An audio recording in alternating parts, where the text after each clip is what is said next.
नमस्कार विद्यार्थी मित्रांनो, स्मार्ट अभ्यास या यूट्यूब चॅनलवर आपले मनापासून स्वागत आहे। आज दिनांक 19 सप्टेंबरच्या ज्या काही महत्त्वाच्या चालू घडामोडी असतील त्याचा अभ्यास या व्हिडिओच्या माध्यमातून आज आपण करणार आहोत।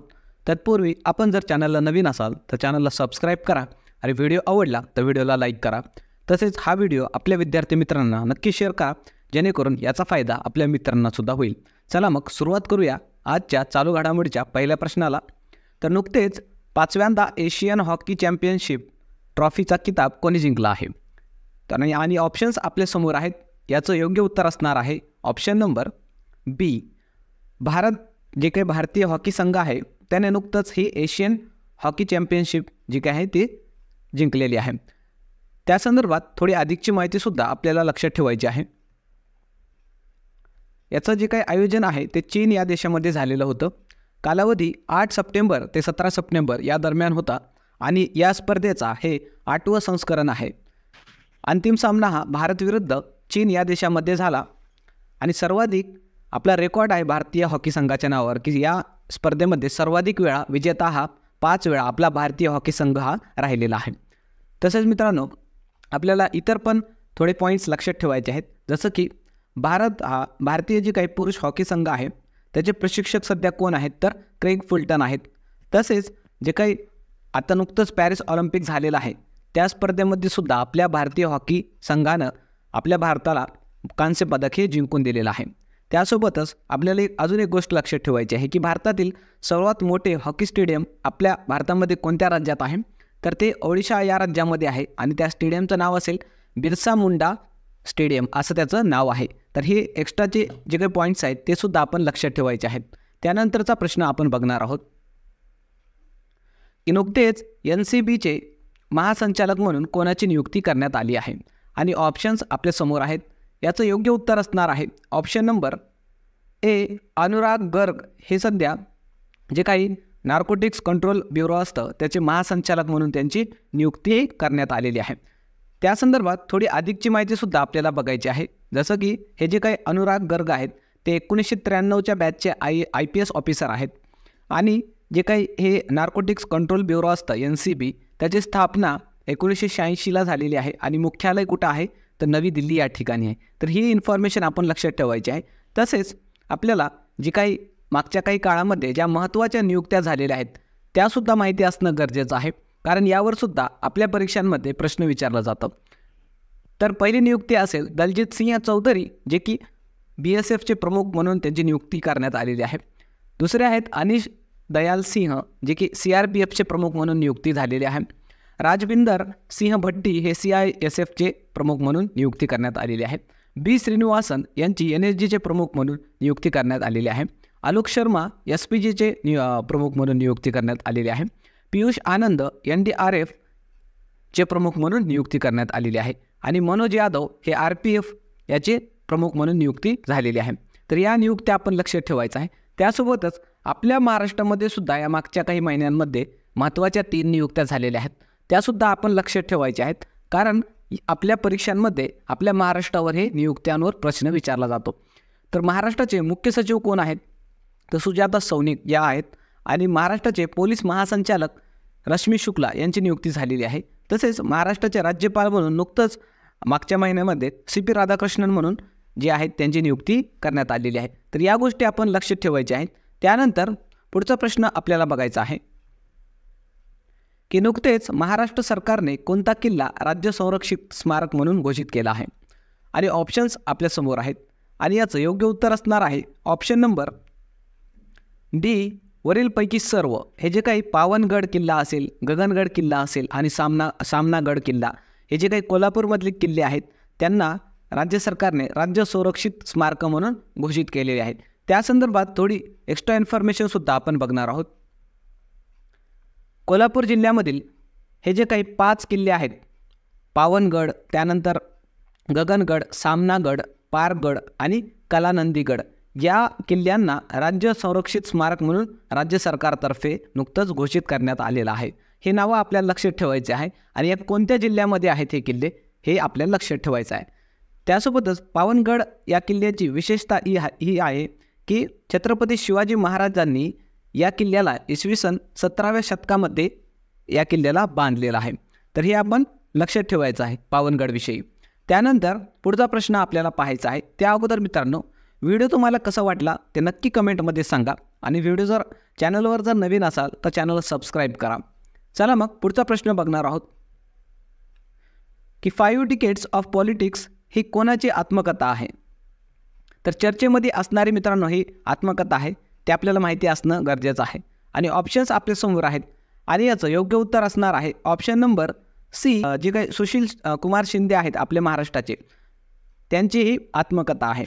तर त्यांच्याविषयी आपल्याला थोडी अधिकची माहितीसुद्धा बघायची आहे. हे जे काही सुशील कुमार शिंदे आहेत ते भारताचे माजी गृहमंत्री राहिलेले आहेत, तसेच आपल्या महाराष्ट्राचे सुद्धा हे मुख्यमंत्री राहिलेले आहेत. त्यासोबतच ज्या काही चर्चेमध्ये असणाऱ्या आत्मकथा आहेत त्या आपण लक्षात ठेवायच्या आहेत. जसं की बिल गेट्स यांची सोर्स कोड नावाचा आत्मकथा आहे, याच्यावर पुस्तक आहे. सोनू सूद यांची आत्मकथा आहे आय एम नो मसिहा. त्यानंतर विश्वनाथ आनंद जे की चेस मास्टर आहेत, चेस खेळतात ते, त्यांच्यावर सुद्धा एक आत्मकथा लिहिण्यात आलेली आहे माइंड मास्टर म्हणून.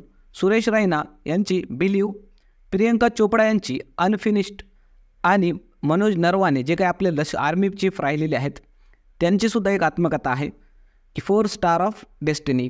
आर अश्विन जे की क्रिकेटर आहेत त्यांचीसुद्धा आत्मकथा आहे I have the streets a kutti cricket story. तर हे आपण लक्षात ठेवायचं आहे. यावर आत्मकथांवर आपल्याला प्रश्न विचारले जात असतात. त्यानंतर पुढचा प्रश्न पाहूया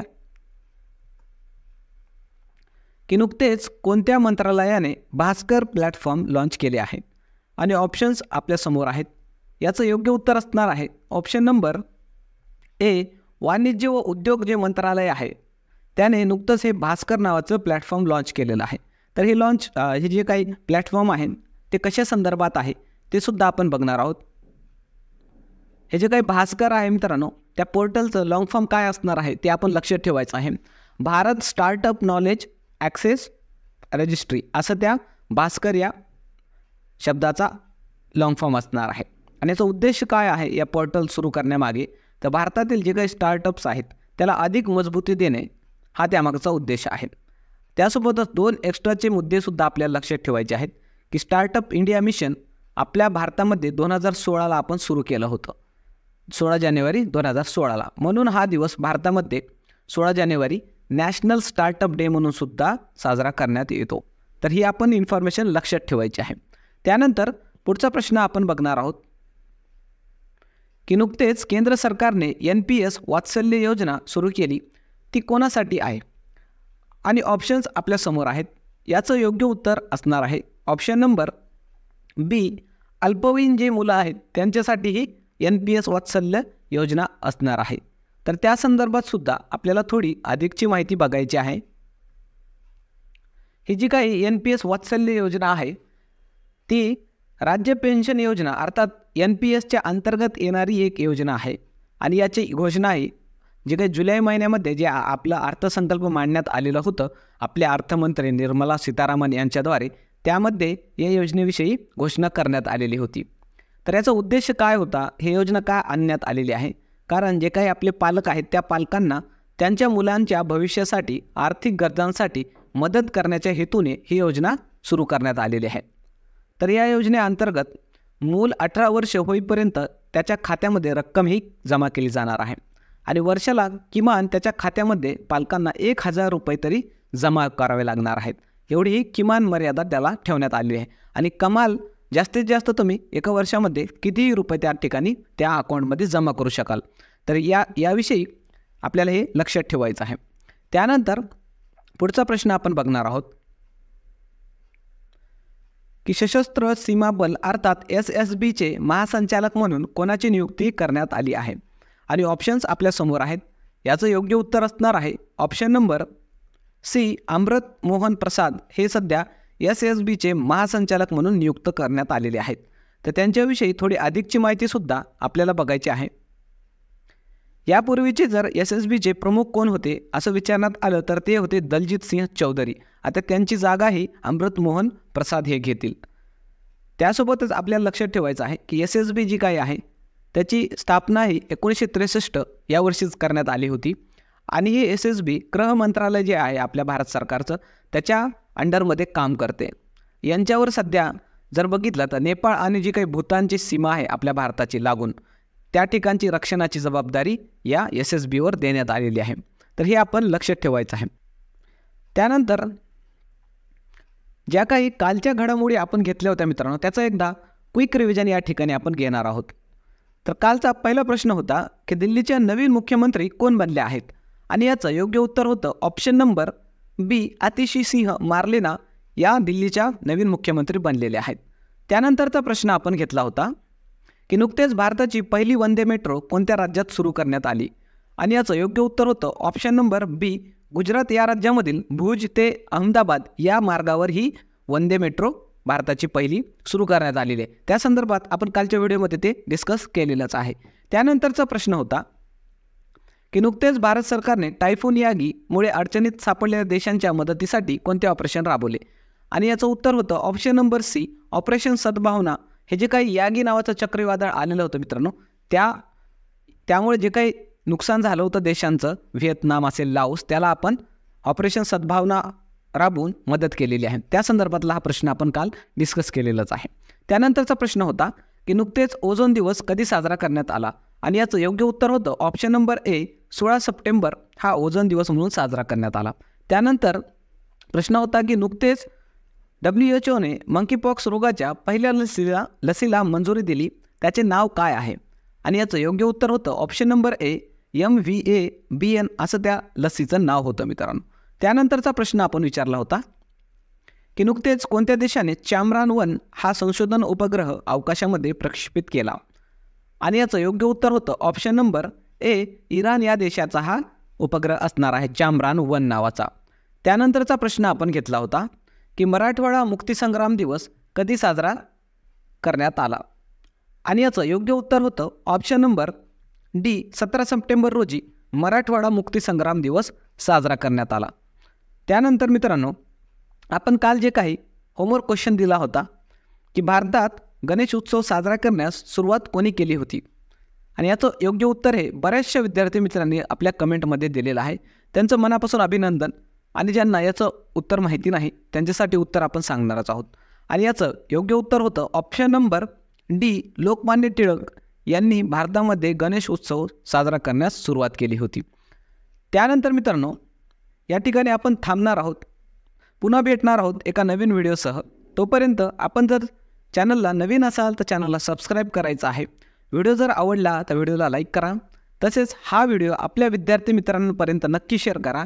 आपल्या ग्रुप्समध्ये नक्की शेअर करा जेणेकरून याचा फायदा आपल्या मित्रांनासुद्धा होईल. तसेच आपल्या लेक्चरच्या मोफत नोट्स तसेच स्टडी मटेरियलसाठी आपले टेलिग्राम चॅनल स्मार्ट अभ्यास 555 या ठिकाणी जाऊन तुम्ही जॉईन करून घ्या. कारण आपण ज्या काही स्टडी रिलेटेड अपडेट्स असतात ज्या काही नोट्स असतात त्या ठिकाणी आपण टाकत असतो. तर थांबूया या ठिकाणी. पुन्हा भेटूया एका नवीन व्हिडिओसह. धन्यवाद मित्रांनो.